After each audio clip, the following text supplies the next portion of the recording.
Friends, मैं अनीता भास्कर आप सभी लोगों का अपने यूट्यूब चैनल पर स्वागत करती हूँ।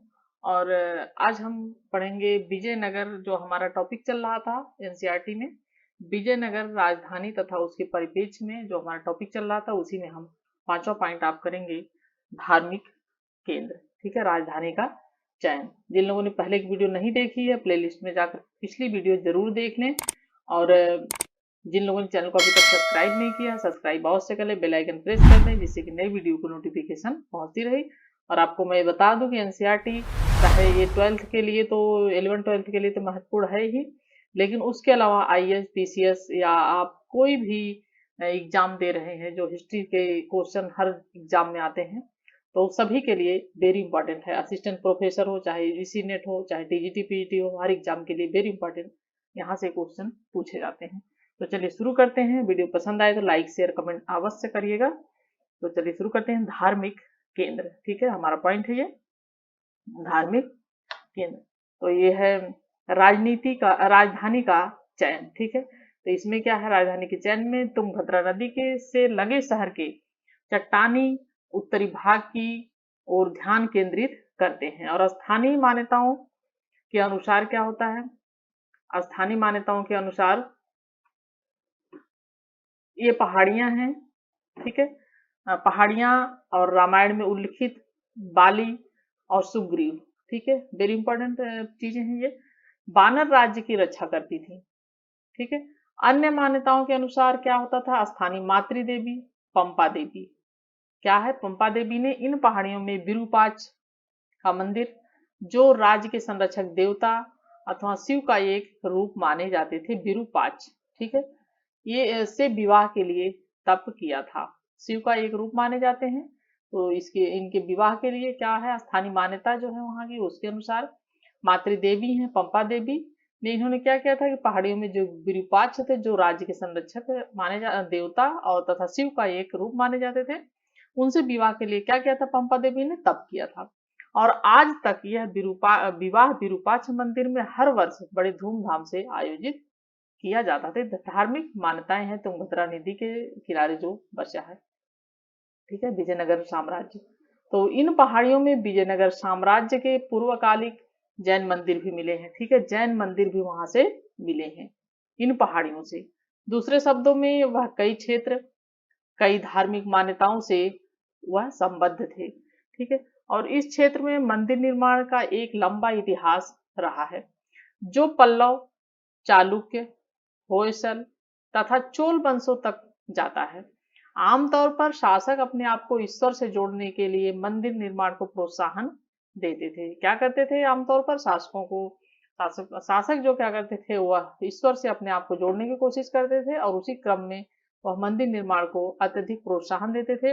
अक्सर देवता को व्यक्त अथवा अव्यक्त रूप से राजा से जोड़ा जाता था, चाहे व्यक्त रूप से या व्यक्त रूप से जोड़ा जाता था। मंदिर शिक्षा के केंद्रों के रूप में भी कार्य करते थे। मंदिर जो थे उसमें शिक्षा का भी संचार होता था, तो मंदिर क्या होते, शिक्षा के केंद्र के रूप में भी कार्य करते थे। और शासक और अन्य लोग मंदिर के रख रखाव के लिए भूमि या अन्य संपदा दान में देते थे। तो जो शासक होते थे और अन्य लोग जो होते थे, जिनके पास जो संपन्न लोग होते थे, तो वो क्या करते थे, संपदा क्या करते थे, धन संपदा यहाँ पे दान में देते थे। और मंदिर महत्वपूर्ण धार्मिक, सामाजिक, सांस्कृतिक तथा आर्थिक केंद्रों के रूप में विकसित हुए। ठीक है, महत्वपूर्ण धार्मिक भी, सामाजिक भी, सांस्कृतिक भी और आर्थिक केंद्र के रूप में भी विकसित हुए। शासकों के दृष्टिकोण से मंदिरों का निर्माण, मरम्मत तथा रख रखाव अपनी सत्ता, संपत्ति तथा निष्ठा के लिए समर्थन तथा मान्यता के महत्वपूर्ण माध्यम माने जाते थे। ठीक है, उनकी मरम्मत की जाती थी, निर्माण किया जाता था, मरम्मत की जाती थी, रख रखाव की भी व्यवस्था की जाती थी, और वह उनकी निष्ठा के लिए समर्थन था। ठीक है, उसमें अपनी निष्ठा होती थी उनकी, और उसके लिए मान्यता के महत्वपूर्ण माध्यम माने जाते थे। विजयनगर के स्थान का चयन वहां विरूपाक्ष तथा पंपा देवी के मंदिरों के अस्तित्व से प्रेरित था, और यहाँ तक कि विजयनगर के शासक जो भगवान विरूपाक्ष की ओर से शासन करने का दावा करते थे, उन्हें लगता था जो शासक होते थे कि वो भगवान विरूपाक्ष की ओर से शासन कर रहे हैं। सभी राज के आदेशों पर सामान्यतया कन्नड़ लिपि में, ठीक है, किस लिपि का प्रयोग किया गया, कन्नड़ लिपि में सिरु विरूपाक्ष शब्द अंकित होता था। ठीक है, वेरी इंपॉर्टेंट पॉइंट। तो सिरि विरूपाक्ष किस भाषा में? कन्नड़ भाषा में। कन्नड़ भाषा में, कन्नड़ लिपि में शब्द जो है अंकित होता था। शासक देवताओं से अपने गहन संबंध के संकेतक के रूप में विरुद्ध, हिंदू, सूरत राणा, ठीक है, का प्रयोग करते थे। तो वो अपने अत्यधिक संबंध को मानते थे देवताओं से, और उस संबंध के रूप में, उसके संकेत के रूप में क्या करते थे? उसको हिंदू सूरत राणा का भी प्रयोग करते थे, रूप में विरुद्ध, हिंदू सूरत राणा का।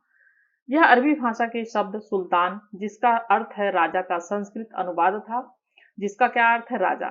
ठीक है, अरबी भाषा का शब्द है सुल्तान, जो जिसका अर्थ क्या होता था? सुल्तान का, राजा का संस्कृत अनुवाद था। ठीक है, जो अरबी भाषा का शब्द होता था सुल्तान, उसका अर्थ राजा होता था, लेकिन यह क्या था? उसका संस्कृत अनुवाद था, हिंदू सूरत राणा विरुद्ध। ठीक है, और शाब्दिक रूप में इसका अर्थ था हिंदू सुल्तान। विजयनगर के शासकों ने पूर्वकालिक परंपराओं को अपनाया और उसमें नवीनता लाई और उन्हें आगे विकसित किया। अब राजकीय प्रतिकृति मूर्तियां जो थी मंदिरों में प्रदर्शित की जाने लगी, और राजा की मंदिरों की यात्राओं को महत्वपूर्ण राजकीय अवसर माना जाने लगा था। धीरे धीरे क्या हुआ कि वो जो मूर्तियां थी उनको मूर्तियों को प्रदर्शित किया जाने राजकीय रूप से, और जिन पर साम्राज्य के पूर्व नायक भी उनके साथ, जो साम्राज्य के पूर्व नायक होते तो भी उनके साथ जाते थे। आगे चलते हैं। एक साम्राज्य की राजधानी विजयनगर, देखिए ये है विजयनगर, और यह आकाश से लिया गया विरूपाक्ष मंदिर का दृश्य है। तो विजयनगर में ये जो मंदिर है ये विरूपाक्ष मंदिर। ठीक है, इस तरीके से गोपुरम और मंडप। ठीक है, गोपुरम और मंडप। मंदिर स्थापत्य के संदर्भ में इस समय तक कई तत्व प्रकाश में आए, ठीक है, आते हैं। इसमें विशाल स्तर पर बनाई गई संरचनाएं हैं जो राजकीय सत्ता का घोतक होती थी, और जो ये चित्र है देखिए शामिल है इसमें। और आठवां क्या होता था? इनका सबसे अच्छा जो उदाहरण होता था क्या माना जाता था? गोपुरम। ठीक है, अथवा राजकीय प्रवेश द्वार थे। पिछले उसमें मैंने चित्र दिखाए थे कुछ। गोपुरम द्वार, जो चौड़े द्वार होते थे इनके, और काफी ऊंचे उठे रहते थे, तो दयालों और की मीनारों को बौना प्रतीत करते थे। ये जो प्रवेश द्वार होते थे वो अक्सर क्या होते थे? जो केंद्रीय देवालय होते थे उनको अपने आगे छोटा प्रतीत कर, मीनारों को छोटा प्रतीत कराते थे, और जो लंबी दूरी से ही मंदिर, लंबी दूरी से ही क्या होता था? मंदिर होने का संकेत देते थे। ठीक है, अब हम थोड़ा सा ये देखते भी चलते हैं साथ साथ। मंदिर होने का लंबे ये आप देख लीजिए, ये विरूपाक्ष मंदिर है, और इसका आकाश से लिया गया है चित्र, ये मंदिर का दृश्य जो है, और ये है विरूपाक्ष मंदिर का नक्शा है ये। ठीक है, यहाँ पे जलाशय लिखा हुआ है, जलाशय था ये विरूपाक्ष मंदिर का नक्शा है। अधिकांश वर्गाकार संस्थाएं देवस्थल हैं। दो प्रमुख प्रवेश द्वारों को काले रंग से भरा गया है। किस रंग से भरा गया है? ये देखिए प्रवेश द्वार हैं, इनको काले रंग से भरा गया है। प्रत्येक छोटा बिंदु एक स्तंभ को दर्शाता है। ठीक है, जो छोटे बिंदु हैं वो क्या करते हैं? एक स्तंभ को दर्शाते हैं, जो छोटे छोटे बिंदु हैं। और वर्गाकार या आयताकार ढांचे में व्यवस्थित स्तंभों की पंक्तियां प्रमुख सभागारों, मंडपों तथा बरामदों को विभाजित करती प्रतीत होती हैं। और नक्शे में ये दिए गए स्केल का प्रयोग मुख्य गोपुरम से केंद्रीय देवालय की दूरी नापने के लिए, यह जो छात्र हैं उनके लिए बात की गई है। जलाशय देवालय तक जाने के लिए सबसे आसान मार्ग कौन सा रहा होगा?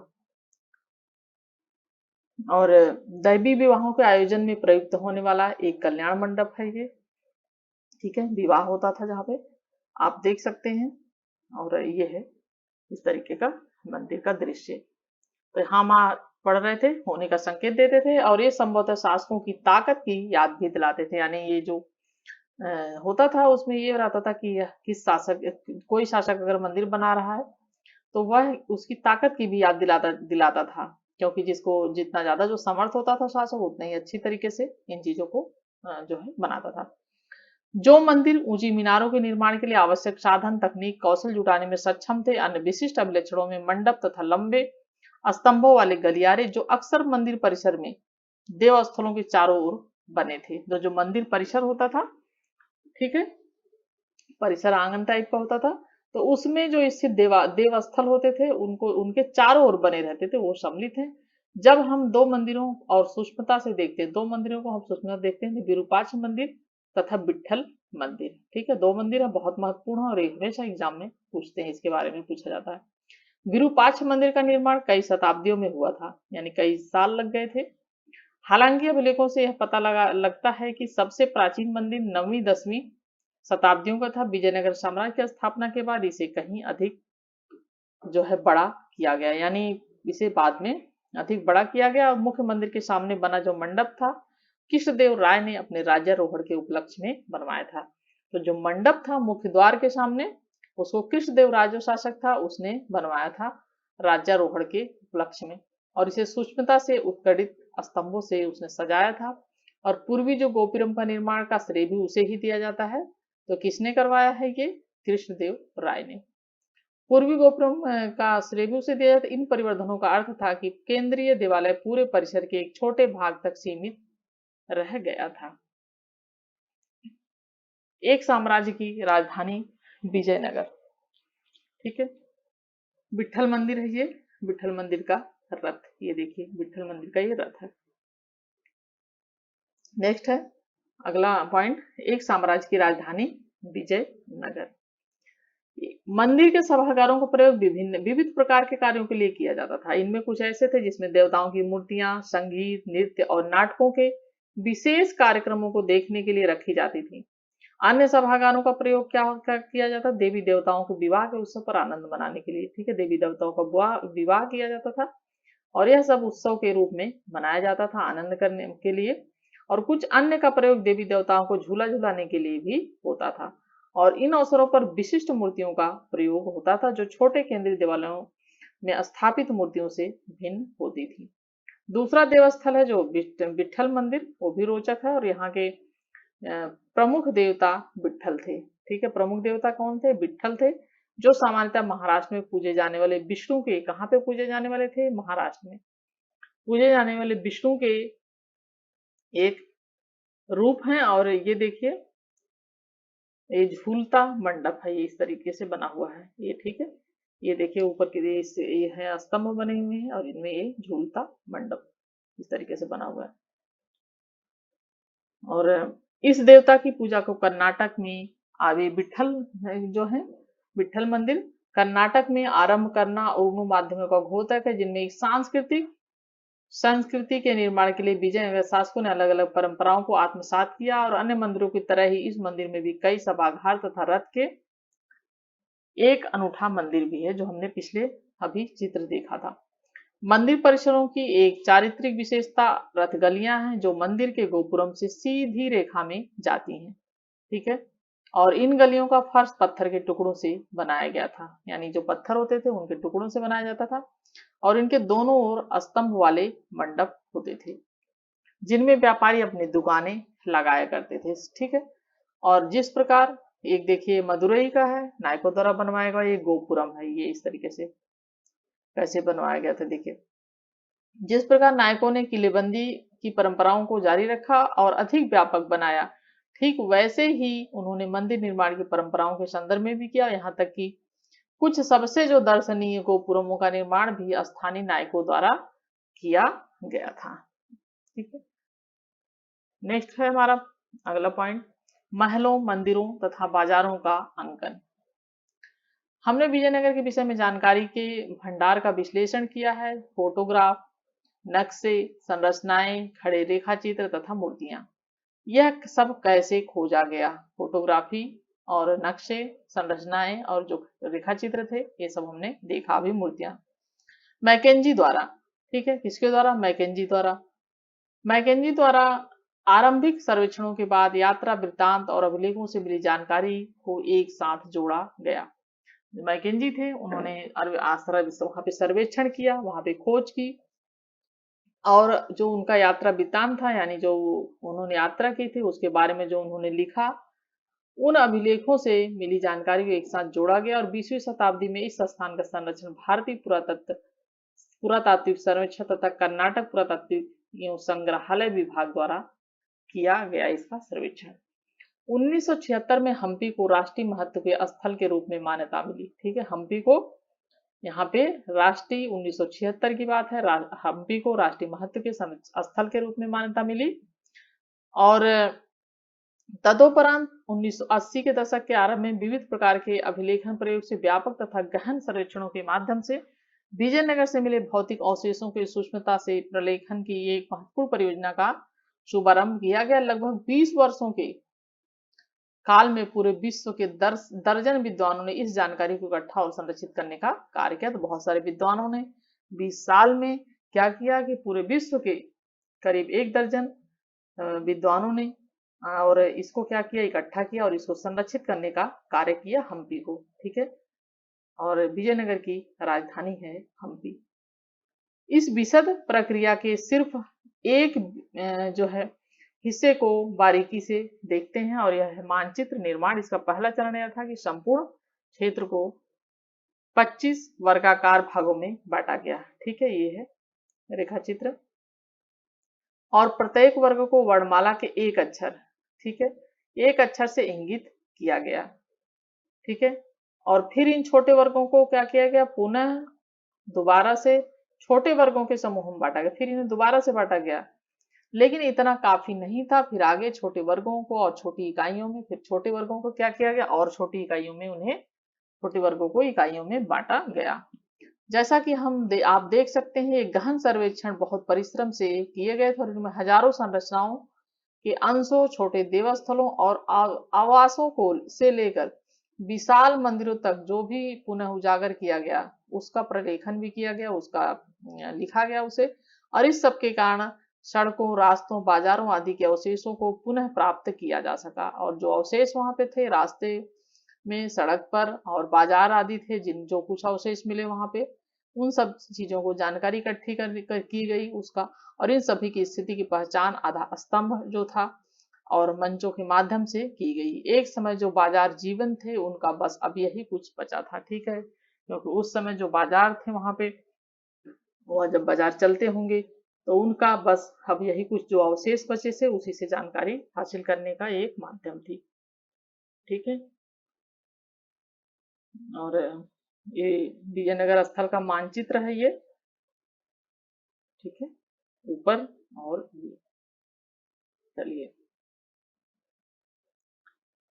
किसी एक मंदिर को पहचानिए, दीवारों और केंद्रीय दीवारों तथा मंदिर तक जाने वाले रास्ते के अवशेषों को खोजिए। ये उनके लिए, बच्चों के लिए क्वेश्चन है और इसको आप पढ़िए और उसके बाद इसमें खोजने की कोशिश कीजिए जिसमें मंदिर का नक्शा स्थित है। ठीक है,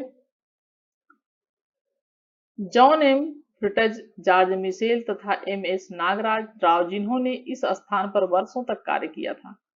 किसने कार्य किया था? फ्रिटज, जॉर्ज मिशेल तथा एम एस नागराज।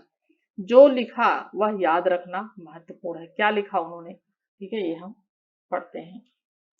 उन्होंने क्या लिखा? विजयनगर के स्मारकों के अपने अध्ययन में हमें नष्ट हो चुकी लकड़ी की वस्तुओं, स्तंभ, टेक, ब्रैकेट, धरन, भीतरी छत, लटकते हुए छज्जों के अंदरूनी भाग तथा मीनारों की एक पूरी श्रेणी की कल्पना करनी पड़ती है जो प्लास्टर से सजाए और संभवतः चटकीले रंगों से चित्रित थे।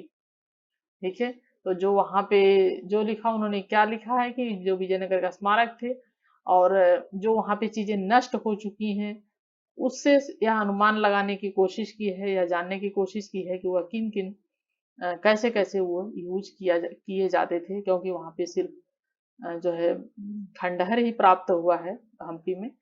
तो उन सब मीनारों को पूरी एक श्रेणी की कल्पना कर कर इन्होंने लिखा कि कैसे कैसे वो प्लास्टर से सजाए गए और चटकीले रंगों से कैसे वे चित्रित हुए होंगे। हालांकि लकड़ी की संरचनाएं अब नहीं है, केवल पत्थर की संरचनाएं अस्तित्व में है। लकड़ी गल गई होंगी, थोड़ी बहुत मिली होंगी। यात्रियों द्वारा पीछे छोड़े गए विवरण उस समय के स्पंदन में पूर्ण जो यात्रियों ने उस समय आए थे, कृष्णदेव राय के शासनकाल में दक्षिण भारत में बहुत से यात्री आए थे। हमने पिछले वीडियो में एक वीडियो में पढ़ा है कि बहुत जो यात्री आए थे उन लोगों ने जो अपनी यात्रा वृतांत लिखा है उसके द्वारा इन सब चीजों को जोड़ने की कोशिश की गई और जोड़ा गया उसे, जो पुनर्निर्माण में क्या हुई, ये चीजें सब सहायक सिद्ध हुई। चलिए, एक साम्राज्य की राजधानी विजयनगर, ये हमारा टॉपिक चल रहा है और इसमें हम देखेंगे बाजार के बारे में। कोई लिखा है किसी ने पेश बाजार का एक सजीव विवरण देता है। ठीक है, डोंगे डोंगे पेश पूरा नाम है इसका, ये जो यात्री आया था, डोमिंगो पायस या डोमिंगो पेश कहते हैं इसे। आगे जाने पर एक चौड़ी और सुंदर गली पाते हैं और इस गली में व्यापारी रहते हैं और वहां आप सभी प्रकार के माणिक्य यानी मोती, माणिक्य और हीरे और पन्ने, मोती, छोटे मोती, वस्त्र और होने पर पृथ्वी पर होने वाली वस्तु जिसे आप खरीदना चाहेंगे पाएंगे। फिर हर शाम को आप एक मेला देख सकते हैं जहां से कई सामान्य घोड़े तथा टट्टू तथा कई तुरंज और नींबू, संतरे, अंगूर और उद्यान में उगने वाली हर प्रकार की वस्तुएं और लकड़ी मिलती है। इस गली में आप हर वस्तु पा सकते हैं। ठीक है, बाजार का इसने विवरण दिया है डोमिंगो पेश ने। और सामान्य रूप से वह शहर का वर्णन विश्व के सबसे अच्छे संभरण वाले शहर के रूप में करता है, जहां बाजार चावल, गेहूं, अनाज, भारतीय मकई और कुछ मात्रा में जौ तथा सेम, मूंग दालें, काला चना जैसे खाद्य पदार्थ भरे रहते थे। ठीक है, ये सब चीजें उस समय भी होती थी कि सेम है, मूंग है, दालें हैं, काला चना है, चावल, गेहूं, अनाज। और 15वीं शताब्दी की बात है ये, 16वीं शताब्दी, 15वीं 16 शताब्दी की। और फर्नियो नूनीज जो था के अनुसार विजयनगर प्रचुर मात्रा में फलों और अंगूरों और संतरों, नींबू, अनार, कटहल तथा आम से भरे रहते थे। ये फल हैं जो सभी बहुत क्या मिलते थे, बहुत सस्ते मिलते थे और बाजारों में मांस भी बड़ी मात्रा में बिकता था। नूनिज उल्लेख करता है कि भेड़ बकरी का मांस, सुअर का मांस, मृग मांस, ठीक है, तीतर का भी मांस, खरगोश का भी, कबूतर, बटेर, सभी प्रकार के पक्षी, चिड़िया, चूहे तथा बिल्लियों और छिपकलियां भी लिखा है, छिपकलियां और के बाजारों में ये सब बिकती थी। यानी ये सब चीजें शायद पहले खाते होंगे सब। ठीक है, ये सारी चीजें भी मिलती थी। और ये है डोमिंगो पास, और ये नूनूज ने लिखा है, ऊपर जो हमने चीजें बताई डोमिंगो पेश ने लिखा है। चलिए, उत्तरों की खोज में प्रश्न। सुरक्षित भवन हमें उन तरीकों के विषय में बताते हैं जिनसे स्थानों को व्यवस्थित किया गया, उन्हें प्रयोग में लाया गया। वह हमें यह भी बताते हैं कि किन वस्तुओं और तकनीकों का उनका निर्माण किया गया और कैसे किया गया। उदाहरण के लिए किसी शहर की किलेबंदी के अध्ययन से हम उसकी प्रतिरक्षा आवश्यकताओं और सामरिक तैयारी को समझ सकते हैं। ठीक है, किलेबंदी जो होती है, चारों तरफ से किलेबंदी की जाती थी, तो हम उससे यह समझ सकते हैं कि रक्षा कैसे होती होगी और इनकी आवश्यकताओं की पूर्ति कैसे की जाती होगी, किस तरीके से, और जो उनकी तैयारी होती होगी वह किस तरीके से वो कर सकते हैं। इन सब चीजों को समझा जा सकता है। यदि हम उनकी अन्य स्थानों भवनों से तुलना करें तो भवन हमें विचारों के फैलाव और सांस्कृतिक प्रभावों के बारे में भी बताते हैं और यह उन विचारों को जाहिर करते हैं जो निर्माणकर्ता या प्रसारदाता व्यक्त करना चाहते हैं। यानी निर्माण कर्ता जो थे और जिनको वहां पे प्रशय मिला, रहने के मिले, वह व्यक्त करना चाहे, जिन्होंने सब चीजें लिखी हैं वे अक्सर ऐसे चिन्हों से परिपूर्ण रहते थे और उनके सांस्कृतिक संदर्भ का परिणाम होते थे। हमें यह समझ सकते हैं कि अन्य स्रोतों जैसे साहित्य, अभिलेखों तथा लोक प्रचलित परंपराओं से मिली जानकारी को संयोजित किया जाए।